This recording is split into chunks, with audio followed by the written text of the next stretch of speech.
ذرا تصور کریں، ایک اکیلا انسان کھڑا ہے اور اس کے سامنے ایک بھپرا ہوا غصے سے بھرا ہجوم ہے۔ ایک ایسا ہجوم جو آپس میں بالکل متحد ہو۔ بالکل، اور وہ ہجوم نہ صرف اس کی جان کا دشمن ہے بلکہ پوری شدت سے یہ ثابت کرنے پر تلا ہے کہ اس اکیلے شخص کا دماغ خراب ہو چکا ہے، یعنی وہ پاگل ہو گیا ہے۔ صحیح، یہ ایک انتہائی خوفناک منظر کشی ہے نا؟ ایسی صورتحال میں اگر ہم سوچیں تو انسانی دماغ کا جو ڈیفالٹ رسپانس ہوتا ہے وہ کیا ہوتا ہے؟ عام طور پر تو انسان گھبرائی جاتا ہے، یا تو وہ پیچھے ہٹ جاتا ہے یا پھر معافیا مانگنے لگتا ہے۔ یقیناً ہم سب شاید ایسا ہی کریں، لیکن آج ہم جس قدیم تحریر کا تفصیلی جائزہ لے رہے ہیں وہ اس صورتحال کا ایک ایسا مائنڈ ہیک پیش کرتی ہے جو ہزاروں سال پرانا ہونے کے باوجود آج کی جدید نفسیات کو بھی حیران کر دیتا ہے۔ اور یہ سورسز واقعی بہت زبردست ہیں۔ ہاں، چلیں اس کو تھوڑا تفصیل سے سمجھتے ہیں۔ ہمارے پاس آج جو مطالعے کے ذرائع ہیں وہ قرآن مجید کی سورہ ہود کی کچھ آیات ہیں، جس میں حضرت ہود اور ان کی قوم کے درمیان ہونے والے اس زبردست نفسیاتی ٹکراؤ کا ذکر ہے۔ صحیح، آیت نمبر 54 سے 56 تک۔ بالکل، اور یہاں ہمارا مقصد صرف کسی تاریخی واقعے کی کہانی سنانا نہیں ہے، ہم اس کے پیچھے چھپی اس حیران کن نفسیات اور اس غیر متزلزل یقین کو کھوجنا چاہتے ہیں جو ایک انسان کو پورے معاشرے کے دباؤ کے سامنے سینہ تان کر کھڑا ہونے کا حوصلہ دیتا ہے۔ اور یہ موضوع واقعی غیر معمولی ہے۔ جب ہم ان قدیم تحریروں کو ایک نفسیاتی اور روحانی فریم ورک کے طور پر دیکھتے ہیں تو ہمیں معلوم ہوتا ہے کہ یہ طاقت، دباؤ اور انسانی شعور کے درمیان ٹکراؤ کی ایک ماسٹر کلاس ہے۔ ایک ماسٹر کلاس، ہاں یہ اچھا لفظ ہے۔ یعنی یہ آیات ہمیں سکھاتی ہیں کہ جب پوری دنیا کسی کو جھکانے پر تلی ہو تو خود کو ذہنی اور جذباتی طور پر ٹوٹنے سے کیسے بچایا جائے۔ تو اس کہانی کا آغاز کچھ یوں ہوتا ہے کہ ایک پورا معاشرہ جو طاقت کے نشے میں چور ہے وہ ایک سچائی کو ماننے سے انکاری ہے۔ وہ اپنی ضد پر اڑے ہیں۔ صحیح، وہ دلیل کا جواب دلیل سے نہیں دے رہے بلکہ انہوں نے ایک بہت ہی عجیب دعویٰ کر دیا ہے۔ وہ کہتے ہیں کہ ہمارے معبودوں نے، یعنی ان کے خداؤں نے اس اکیلے شخص کو بری طرح اپنی لپیٹ میں لے لیا ہے یا اس پہ آصب کا سایہ ہو گیا ہے۔ مطلب وہ سیدھا سیدھا انہیں پاگل قرار دے رہے ہیں۔ بالکل، اور اگر ہم اسے آج کے دور کے حساب سے دیکھیں تو یہ گیس لائٹنگ کی بالکل کلاسک مثال لگتی ہے۔ ہاں، گیس لائٹنگ کا لفظ اس پر پورا اترتا ہے۔ میرا مطلب ہے ایک ہلکے پھلکے انداز میں سوچ رہی تھی میں، یہ ایسا ہی ہے جیسے جب ہم کسی خاندانی واٹس ایپ گروپ میں کسی جعلی خبر یا افواہ کو حقائق کے ساتھ غلط ثابت کرنے کی کوشش کرتے ہیں۔ واٹس ایپ گروپس کے مباحثے، بالکل۔ ہاں، تو وہاں ہوتا کیا ہے؟ بجائے اس کے کہ لوگ حقیقت مانیں، سب مل کر الٹا ہمیں کو مغرور، بدتمیز یا دماغی طور پر الجھا ہوا قرار دے دیتے ہیں۔ یہ واٹس ایپ والی مثال بہت دلچسپ ہے، لیکن اگر ہم اس کی شدت کو 1000 گنا بڑھا دیں تو ہمیں اندازہ ہوگا کہ اس ہجوم کی نفسیاتی کیفیت کیا تھی۔ یہاں جو بات سب سے حیران کن ہے وہ یہ ہے کہ نفسیاتی جنگ میں جب ایک ہجوم کسی سچ بولنے والے کو تنہا کرنا چاہتا ہے تو وہ اس کی بات کو نہیں بلکہ اس کی ذہنی حالت کو نشانہ بناتا ہے۔ اچھا، ذہنی حالت کو کیوں؟ اس کی وجہ یہ ہے کہ وہ اس شخص کے اندر یہ شک پیدا کرنا چاہتے ہیں کہ شاید واقعی میرا دماغ خراب ہو گیا ہے، شاید میں ہی غلط ہوں۔ خود پر شک ڈالنا، یہ تو بہت خطرناک ہتھ کنڈا ہے۔ بالکل، وہ ایک ایسا بیانیہ بناتے ہیں جس میں وہ اکیلا شخص بیمار، آصیب زدہ یا پاگل نظر آئے۔ یہ اسے تنہا کرنے کا سب سے مؤثر ہتھیار ہوتا ہے۔ لیکن ذرا ایک منٹ کے لیے رکیے، اگر کوئی مجھ پر یا کسی پر بھی ایسا الزام لگائے کہ تم پاگل ہو گئے ہو تو پہلا رد عمل کیا ہوگا؟ عام طور پر تو انسان دفاعی ہو جاتا ہے۔ ہاں، ڈیفینسو ہو جاتا ہے۔ وہ کہے گا نہیں، میرا دماغ بالکل ٹھیک ہے، میں پاگل نہیں ہوں، میری بات لاجیکل ہے، ذرا سنو تو صحیح۔ لیکن جب ہم ان ذرائع کو پڑھتے ہیں تو یہاں جوابی کارروائی بالکل مختلف تھی۔ حضرت ہود نے اپنے دماغی توازن کا کوئی سرٹیفکیٹ پیش نہیں کیا، بلکہ انہوں نے ایک زبردست جوابی حملہ کیا۔ بالکل، انہوں نے رخ ہی موڑ دیا۔ وہ کہتے ہیں کہ میں ایک اعلیٰ طاقت کو یعنی اللہ کو گواہ بناتا ہوں اور تم سب بھی گواہ رہو کہ جن جھوٹے خداؤں سے تم مجھے ڈرا رہے ہو میں ان سے پوری طرح بیزار اور باری ہوں۔ اچھا، مجھے یہ بات سمجھ نہیں آ رہی کہ انہوں نے سیدھا سیدھا یہ کیوں نہیں کہا کہ میں پاگل نہیں ہوں انہوں نے ان کے خداؤں کو بیچ میں کیوں گھسیٹا؟ یہاں ہمیں تھوڑا غور کرنا پڑے گا۔ یہ ایک بہت گہرا سوال ہے۔ اصل میں اگر وہ یہ کہتے کہ میں پاگل نہیں ہوں تو وہ لاشعوری طور پر ان کے اس بنیادی اصول کو تسلیم کر رہے ہوتے کہ ان کے خداؤں میں واقعی کسی کو پاگل کرنے کی طاقت موجود ہے۔ اچھا، یعنی وہ ان کے گراؤنڈ پر کھیلنے لگتے؟ یقیناً، جب آپ کسی کے لگائے گئے بے بنیاد الزام کا دفاع کرنے لگتے ہیں تو آپ ان کے بچھائے ہوئے جال میں پھنس جاتے ہیں اور ان کے بیانیے کو ایک وقعت دے دیتے ہیں۔ یہ تو واقعی سوچنے والی بات ہے۔ اور یہیں سے ہمیں اس مائنڈ ہیک کا پہلا سبق ملتا ہے۔ حضرت ہد نے ان کے دعوے کی تفصیلات پر بحث کرنے کے بجائے ان کے دعوے کی بنیاد یعنی ان کے خداؤں کی طاقت کو ہی مسترد کر دیا۔ اوہ، تو انہوں نے پوری بحث کا مقصد ہی ختم کر دیا۔ بالکل ایسا ہی ہے۔ انہوں نے ان کے پیدا کردہ خوف کو جڑ سے اکھاڑ پھینکا۔ یہ ثابت کیا کہ تمہارا سب سے بڑا ہتھیار یعنی تمہارے خداؤں کا خوف میرے لیے ردی کے برابر ہے۔ صحیح۔ جب آپ مخالف کے سب سے بڑے ہتھیار کو ہی تسلیم کرنے سے انکار کر دیں تو گیس لائٹنگ کا سارا اثر وہیں ختم ہو جاتا ہے۔ یہ واقعی ایک بہت گہری نفسیاتی چال تھی۔ مطلب تم مجھے ڈرا رہے ہو کہ تمہارے معبودوں نے مجھے نقصان پہنچایا ہے؟ لو، میں سارے عام ان سے برات کا اعلان کرتی ہوں، بلکہ ان کی توہین کرتی ہوں کہ وہ کچھ بھی نہیں ہے۔ صحیح کہا آپ نے۔ لیکن بات صرف اعلان برات پر ختم نہیں ہوتی۔ اس کے فوراً بعد جو اگلا قدم ہمیں نظر آتا ہے وہ تو اور بھی زیادہ حیران کن بلکہ بظاہر انتہائی غیر منطقی لگتا ہے۔ وہ کیا؟ وہ اپنی قوم کو کھلم کھلا چیلنج کر دیتے ہیں۔ وہ کہتے ہیں کہ تم اور تمہارے یہ تمام نام نہاد خدا سب مل کر میرے خلاف جو سازش کرنی ہے کر لو، جو چال چلنی ہے چل لو، اور مجھے ذرا سی بھی مہلت نہ دو۔ یہاں آ کر بات واقعی بہت دلچسپ ہو جاتی ہے۔ اب میں یہاں تھوڑا سا اختلاف کروں گی۔ یہ سن کر ایسا نہیں لگتا کہ یہ کوئی بہت بڑی جذباتی حماقت ہے؟ آپ کو ایسا کیوں لگتا ہے کہ یہ حماقت تھی؟ میرا مطلب ہے آج کے دور میں اگر کوئی شخص اکیلے ایک پورے مافیا یا ایک طاقتور ہجوم کے سامنے کھڑا ہو کر کہے کہ جو بگاڑنا ہے بگاڑ لو اور ابھی اسی وقت وار کرو، تو ہم تو اسے اوور کانفیڈنٹ، مغرور یا خودکش رجحان والا شخص کہیں گے نا؟ صحیح بات ہے، بظاہر تو ایسا ہی لگتا ہے۔ ایک عام انسان کی انا یا ایگو اور اس رویے میں کیا فرق ہے؟ یہ تو بالکل ایسے ہے جیسے کوئی جنگ کے میدان میں بغیر ہتھیار کے کھڑا ہو اور دشمن کی پوری مسلح فوج کو پکار کر کہہ رہا ہو کہ آؤ اور اپنا سب سے مہلک وار کرو۔ کیا یہ عقل مندی ہے؟ آپ کا یہ سوال بہت اہم ہے اور بظاہر یہ ایک خودکش مشن ہی لگتا ہے، لیکن یہاں ہمیں انا اور توکل کے درمیان فرق کو سمجھنا ہوگا۔ اگر ہم اسے وسیع تر تناظر میں دیکھیں تو انا انسان کو اندھا کر دیتی ہے۔ ہاں، وہ اپنے ہی غمنڈ میں ہوتا ہے۔ بالکل، وہ اپنی ذات کے ذہن میں مبتلا ہوتا ہے کہ میں بہت طاقتور ہوں، کوئی میرا کچھ نہیں بگاڑ سکتا۔ لیکن توکل یعنی خدا پر مکمل بھروسہ انسان کو یہ سکھاتا ہے کہ میری اپنی کوئی طاقت نہیں ہے، لیکن میرے پیچھے جو کھڑا ہے اس کی طاقت لامحدود ہے۔ اچھا، تو وہ اپنی طاقت پر نہیں اکرا رہے تھے؟ یقیناً نہیں۔ حضرت خود کا یہ چیلنج ان کی اپنی طاقت کا مظاہرہ نہیں تھا، بلکہ یہ ان کے مخالفین کے جھوٹے خداؤں کی بے بسی کو ثابت کرنے کا ایک انتہائی سوچی سمجھی حکمت عملی پر مبنی عملی طریقہ تھا۔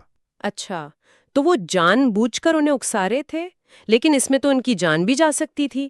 اگر وہ ہجوم واقعی حملہ کر دیتا تو پھر کیا ہوتا؟ یہی تو اس چیلنج کی خوبصورتی اور اس کا جال تھا۔ ذرا گہرائی میں جا کر سوچیں۔ قوم یہ دعویٰ کر رہی تھی کہ ان کے خدا انہیں نقصان پہنچا رہے ہیں۔ صحیح۔ اب انہوں نے تمام معبودوں اور پوری قوم کو اکٹھا چیلنج دے دیا کہ مجھے نقصان پہنچا کر دکھاؤ، وہ بھی بغیر کسی مہلت کے۔ اب اگر وہ پوری قوم اور ان کے تمام معبود مل کر بھی اس ایک تنہا انسان کا بال بیکا نہیں کر پاتے تو اس کا نتیجہ کیا نکلے گا؟ ان کا سارا بھرم ٹوٹ جائے گا، پوری قوم کا بیانیہ ہی تباہ ہو جائے گا۔ بالکل، ان کا صدیوں پرانا نظریہ، ان کا خوف کا نظام اور ان کی جھوٹی طاقت کا طلسم ایک ہی جھٹکے میں زمین بوس ہو جائے گا۔ یہ چیلنج دراصل ان کی نفسیاتی اور نظریاتی بنیادوں پر ایک ایسا کاری وار تھا جس کا ان کے پاس کوئی جواب نہیں تھا۔ انہوں نے ایک طرح سے پوری قوم کو چیک میٹ کر دیا تھا۔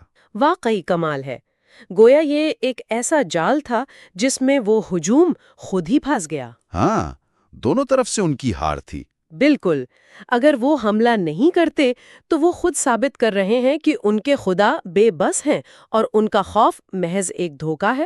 اور اگر وہ حملہ کرتے ہیں اور ناکام رہتے ہیں تو بھی ان کی شکست یقینی ہے. یہ ایک ایسی شاندار حکمت عملی ہے جس نے مخالفین کو چاروں چت شکایت دکھا دیے. صحیح فرمایا آپ نے. لیکن ویسے یہاں میرے ذہن میں ایک بہت بڑا سوال اٹھتا ہے. یہ ساری حکمت عملی، یہ سارا اعتماد اس وقت تک ممکن نہیں جب تک انسان کے اندر کوئی انتہائی ٹھوس اور گہرا یقین موجود نہ ہو. کس قسم کا یقین؟ دیکھیں، ایک عام انسان کا دل تو ہجوم کو دیکھ کر ہی دھڑکنے لگتا ہے نا. آخر اس قدر بے خوفی کی بنیاد کیا ہے؟ حضرت ہود کو ایسا کیا معلوم تھا؟ انہیں کس بات کا ایسا ادراک تھا جو اس بفری ہوئی قوم کو نہیں پتا تھا؟ یہ واقعی غور طلب بات ہے. وہ کیا چیز تھی جس نے ان کے اندر سے خوف کے احساس کو بالکل ہی ختم کر دیا تھا؟ اور اس کا جواب ہمیں ان ذرائع کے اگلے حصے میں ملتا ہے، جو کہ میرے خیال میں اس پورے واقعے کا کلائمیکس ہے. اور اس سوال کا جواب واقعی اس پوری گفتگو کا اصل جوہر ہے. یہ جواب ہمیں اس بات کو سمجھنے میں مدد دیتا ہے کہ جب انسان کا شعور بیدار ہوتا ہے تو وہ کائنات کو کس نظر سے دیکھتا ہے. تو وہ آیت کیا کہتی ہے؟ اس آیت میں حضرت ہود اس بات کا اعلان کرتے ہیں کہ میں نے اس اللہ پر توکل کیا ہے جو میرا بھی رب ہے اور تمہارا بھی رب ہے.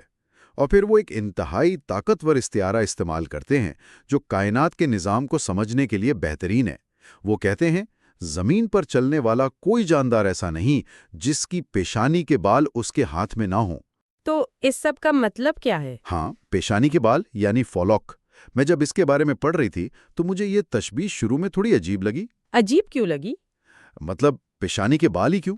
لیکن پھر میرے ذہن میں ایک تصویر ابھری، جیسے ایک انتہائی ماہر گھڑ سوار کسی بہت ہی خطرناک جنگلی اور منظور گھوڑے کی لگام یا اس کی پیشانی کے بال سختی سے پکڑے ہوئے ہو. اچھا، یہ بہت اچھی مثال ہے. وہ جنگلی گھوڑا کتنا ہی طاقتور کیوں نہ ہو، کتنا ہی خوفناک اور بے قابو کیوں نہ لگ رہا ہو، لیکن حقیقت یہ ہے کہ وہ اپنے سوار کی مرضی کے بغیر اس کی گرفت کے خلاف ایک قدم بھی نہیں اٹھا سکتا. کیا اس تشبیہ کا مقصد بھی یہی بتانا ہے؟ یہ گھڑ سوار والی مثال آپ نے بالکل درست دی. نفسیات کی زبان میں ہم اسے لوکس آف کنٹرول کہتے ہیں. Locus of control? ہاں، جب ایک عام انسان کو کوئی ہجوم یا کوئی ظالم ڈراتا ہے تو اس انسان کا لوکس آف کنٹرول ایکسٹرنل ہوتا ہے، یعنی بیرونی. اسے لگتا ہے کہ اس کی زندگی، موت، نفع یا نقصان اس ہجوم کے ہاتھ میں ہے. صحیح. ہم سب چیزوں کو ظاہری اسباب سے ہی جوڑتے ہیں. بالکل. لیکن یہاں حضرت ہود اپنی قوم کو اور ان کے تمام وسائل کو یہ یاد دلا رہے ہیں کہ تم جو مجھے ڈرانے کی کوشش کر رہے ہو اور جن طاقتوں پر تمہیں اتنا غرور ہے، تم خود مختار نہیں ہو، تم تو خود کٹھ پتلیاں ہو. یعنی تم سمجھ رہے ہو کہ تم طاقتور ہو، لیکن اصل میں تمہاری ڈوریاں کسی اور کے پاس ہیں. یقیناً. تمہاری زندگی، تمہاری طاقت اور تمہاری ہر حرکت اسی ایک خدا کے مکمل کنٹرول میں ہے. جب انسان کو یہ یقین ہو جائے کہ اس کے سامنے کھڑے دشمن کی لگام بھی اسی خدا کے ہاتھ میں ہے جو اس سے محبت کرتا ہے اور جس پر اس نے بھروسہ کیا ہے، تو پھر خوف کیسے باقی رہ سکتا ہے؟ خوف تو تب ہوتا ہے جب آپ سمجھیں کہ سامنے والے کے پاس آپ کو نقصان پہنچانے کی آزادانہ طاقت موجود ہے. یہ ایک زبردست پرسپیکٹیو شفٹ ہے. یعنی وہ کہہ رہے ہیں کہ میں تم سے اس لیے نہیں ڈرتی کیونکہ تم تو خود بے بس ہو. میں اس ہستی پر بھروسہ کر رہی ہوں جس کے ہاتھ میں تم سب کی ڈوریاں ہیں. بالکل ٹھیک. یہ تو ایسا ہی ہے جیسے اگر کسی دفتر میں کوئی مینیجر آپ کو بلا وجہ نوکری سے نکالنے کی دھمکیاں دے رہا ہو، لیکن آپ کو معلوم ہو کہ اصل کمپنی کے مالک نے اس مینیجر کے سارے اختیارات پہلے ہی سلب کر لیے ہیں، بس اسے ابھی تک پتہ نہیں چلا. صحیح کہا آپ نے. آپ اس کی دھمکیوں پر مسکرائیں گے ہی نا؟ ہاں، یہ ایک بہترین اور روزمرہ کی مثال ہے. جب آپ کو پتہ ہو کہ سامنے والے کے پاس اصل اختیار نہیں ہے تو اس کی چیخو پکار بے معنی ہو جاتی ہے. اور اس اعلان کا ایک اور پہلو بھی ہے جو انتہائی اہم ہے. اسی واقعے کے آخر میں وہ فرماتے ہیں، بے شک میرا رب سیدھے راستے پر ہے. اس سے ایک اہم سوال پیدا ہوتا ہے. اچھا، یہ سیدھے راستے والی بات مجھے تھوڑی اور سمجھائیں، کیونکہ اگر صرف طاقت کی بات ہوتی تو کائنات کو کنٹرول کرنے والا کوئی ظالم بھی تو ہو سکتا ہے نا. پھر تو انسان کو اور زیادہ ڈرنا چاہیے. طاقت تو تباہی بھی مچا سکتی ہے. وہ طاقت کسی ظالم یا اندھی قوت کے ہاتھ میں ہو تو وہ دلاسا نہیں بلکہ مزید خوف اور افراتفری پیدا کرتی ہے۔ یقیناً۔ لیکن سیدھے راستے پر ہونے کا مطلب یہ ہے کہ کائنات کی یہ اعلیٰ ترین طاقت جو ہر چیز کی لگام پکڑے ہوئے ہے، وہ مکمل انصاف، حکمت اور حق کے اصولوں پر کاربند ہے۔ وہ کوئی اندھی، بے رحم یا منمانی کرنے والی طاقت نہیں ہے۔ صحیح، یعنی نظام انصاف پر مبنی ہے۔ بالکل، جب کائنات کا نظام چلانے والا خود حق اور انصاف پر ہو تو اس کا لازمی نتیجہ یہ نکلتا ہے کہ باطل کی طاقت، چاہے وہ وقتی طور پر کتنی ہی مضبوط اور خوفناک کیوں نہ نظر آئے، انجام کار ناکام ہوتی ہے۔ اس کا مطلب ہے کہ یہ محض اس بات کا یقین نہیں تھا کہ خدا طاقتور ہے، بلکہ اس بات کا بھی گہرا یقین تھا کہ چونکہ خدا منصف ہے، اس لیے وہ حق پر کھڑے ہونے والے اکیلے انسان کو ان ظالموں کے رحم و کرم پر کبھی نہیں چھوڑے گا۔ صحیح۔ یہ ایک ایسا بے داغ اور کامل یقین ہے جو انسان کو دنیا کی ہر بڑی سے بڑی طاقت کے سامنے سینہ تان کر کھڑے ہونے کا حوصلہ دیتا ہے۔ مطلب اس بے خوفی کا میکانزم یہ ہے کہ آپ کا خوف اس لیے ختم نہیں ہوتا کہ آپ خود راتوں رات بہت بہادر ہو گئے ہیں یا آپ کے مسلز بڑے ہو گئے ہیں، بلکہ کیا وجہ ہے؟ بلکہ اس لیے ختم ہوتا ہے کہ آپ کو اپنے مدے مقابل کی اصل اوقات سمجھ آ جاتی ہے۔ بالکل صحیح کہا آپ نے۔ یہ کوئی جسمانی طاقت کا مظاہرہ نہیں تھا، بلکہ یہ ایک مکمل ذہنی اور روحانی ارتقا تھا۔ پہلے قدم پر نفسیاتی دباؤ اور گیس لائٹنگ کو مسترد کرنا، صحیح۔ دوسرے قدم پر باطل کے خوف کو خلم کھلا چیلنج کر کے اس کی کھلی کھولنا، اور تیسرے قدم پر اس بات کا مکمل اور غیر متزلزل ادراک حاصل کرنا کہ پوری کائنات کا کنٹرولنگ میکانزم ایک منصفانہ اصول پر کام کر رہا ہے۔ یہ پورا ارتقاء اور یہ سفر واقعی لاجواب ہے۔ اگر اب ہم گفتگو کا رخ اس جانب موڑیں کہ یہ قدیم اور عظیم الشان تحریریں آج کی تیز رفتار اور پیچیدہ دنیا میں ہمارے لیے کیا معنی رکھتی ہیں؟ یہ انتہائی ضروری حصہ ہے۔ آج ہم کسی قدیم صحرا میں نہیں رہتے، اور نہ ہی ہمیں روزانہ تلواروں سے لیس فوجوں کا سامنا کرنا پڑتا ہے، لیکن ذرا غور کریں تو آج کے دور میں بھی انسان ایک مختلف قسم کے ہجوم، ایک مختلف قسم کے دباؤ کا مسلسل شکار رہتا ہے۔ کس قسم کا دباؤ؟ ہجوم، کیریئر کی اندھی دوڑ اور معاشرتی دباؤ سے ہے۔ ہر وقت کا یہ ذہنی دباؤ اور انگزائٹی، یہ سب آج کے دور کے وہ جھوٹے خدا ہیں جن کے بارے میں ہمیں لگتا ہے کہ اگر ہم نے ان کی پوجا نہ کی یا ان کی مرضی کے مطابق نہ چلے تو ہماری زندگیاں برباد ہو جائیں گی۔ بالکل۔ ہم ہر وقت اسی ڈر میں جیتے ہیں کہ لوگ کیا کہیں گے، سوسائٹی ہمیں رد کر دے گی۔ یہ ایک انتہائی متعلقہ اور اہم موازنہ ہے۔ آج کا انسان بظاہر بہت ترقی یافتہ اور محفوظ ہے، لیکن نفسیاتی طور پر وہ شاید تاریخ کے کسی بھی دور سے زیادہ غیر محفوظ اور خوفزدہ محسوس کرتا ہے۔ ایسا کیوں ہے بھلا؟ اس کی وجہ یہی ہے کہ انسان نے اپنا توکل، اپنا بھروسہ اور اپنی کامیابی کا معیار ان چیزوں پر رکھ دیا ہے جو خود بہت کمزور، بدلتی ہوئی اور بے بس ہیں۔ یہ مطالعہ ہمیں سکھاتا ہے کہ حقیقی اور دیرپا سکون صرف اس صورت میں مل سکتا ہے جب انسان کسی اعلیٰ اور برتر اصول یعنی خدا پر مکمل یقین رکھے۔ صحیح بات ہے۔ جب کوئی یہ جان لیتا ہے کہ کائنات کی ہر طاقت کا حتمی کنٹرول ایک منصف ہستی کے پاس ہے تو دنیاوی دباؤ اپنی دہشت کھو دیتے ہیں۔ بالکل، اور تب انسان حقیقی معنوں میں آزاد ہو جاتا ہے، کیونکہ غلامی صرف زنجیروں کی نہیں ہوتی، بلکہ ڈر اور خوف کی غلامی سب سے بری غلامی ہے۔ یقیناً۔ جب یہ بات سمجھ آ جائے کہ دنیا کی ہر بڑی سے بڑی طاقت کی لگام اسی ایک خالق کے ہاتھ میں ہے، تو انسان معاشرے کی ہر چھوٹی موٹی طاقت، ہر ٹرولنگ اور ہر ناجائز دباؤ کی غلامی سے ایک ہی جھٹکے میں آزاد ہو جاتا ہے۔ اور یہی اس پورے واقعے کا سب سے خوبصورت سبق ہے کہ جب آپ کا رشتہ اس ذات سے جڑ جاتا ہے جس کے ہاتھ میں سب کی پیشانی ہے، تو پھر آپ کو دنیا کی کسی پیشانی پر شکن دیکھ کر گھبراہٹ نہیں ہوتی۔ واہ، کیا بات ہے! تو اس ساری شاندار اور گہری گفتگو کے بعد اس تفصیلی جائزے کو ختم کرنے سے پہلے ایک لمحے کے لیے ذرا اس تصور پر مزید غور کریں۔ ہم نے اس استعارے پر کافی تفصیل سے بات کی کہ ہر جاندار اور ہر طاقت کی پیشانی یا اس کی لگام ایک ہی ہاتھ میں ہے اور کوئی شے اس کے کنٹرول سے باہر نہیں ہے۔ صحیح۔ اس بات سے میرے ذہن میں ایک بہت ہی مختلف اور حیرت انگیز خیال آ رہا ہے۔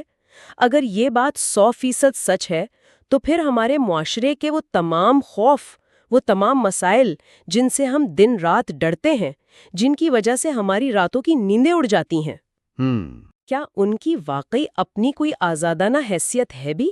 کیا یہ ممکن ہے کہ ہمارے سب سے بڑے خوف، وہ مشکلات جو ہمیں ایک نا عبور ہونے والے پہاڑ جیسی لگتی ہیں، اصل میں بالکل ہی بے بس ہوں؟ یہ ایک نیا زاویہ ہے۔ کیا ایسا نہیں ہو سکتا کہ وہ محض سائے ہوں، جن کی اپنی کوئی طاقت نہ ہو، اور جنہیں صرف ہمارے یقین اور ہمارے توکل کی مضبوطی آزمانے کے لیے ہی ہمارے سامنے کھڑا کیا گیا ہو؟ اور شاید جس لمحے انسان ڈرنا چھوڑ کر حق پر ڈٹ جاتا ہے اور اصل طاقت پر بھروسہ کرتا ہے، تو وہ سائے خود بخود غائب ہو جاتے ہیں۔ یہ واقعی سوچنے کا ایک بہت ہی انوکھا اور طاقتور زاویہ ہے۔ اگر ہر شے اسی کے کنٹرول میں ہے تو یہ خوف محض ایک وہم ہے۔ یہ تو ایک امتحان ہے کہ ہم ظاہری اسباب سے ڈرتے ہیں یا اسباب پیدا کرنے والے پر نگاہ رکھتے ہیں۔ اس نقطے نے واقعی اس پوری گفتگو کو ایک نئے اور گہرے مقام پر لا کھڑا کیا ہے۔ ہو کہ ساری دنیا اس کے خلاف ہے اور وہ بالکل اکیلا رہ گیا ہے، تو اسے یہ سوچنا چاہیے کہ کیا وہ واقعی تنہا ہے یا اس نے اس کی پناہ لی ہوئی ہے جس کے ہاتھ میں ان سب کی لگامیں ہیں۔ بالکل۔ یہ ایک ایسا سوال ہے جو ہم سب کو کبھی نہ کبھی ضرور خود سے پوچھنا چاہیے۔ چلیں اس تفصیلی جائزے کو ہم یہیں پر اس غور طلب نقطے کے ساتھ اختتام کی طرف لاتے ہیں۔ یقیناً ان باتوں پر مزید سوچنے اور غور کرنے کے لیے ہمارے پاس بہت کچھ ہے۔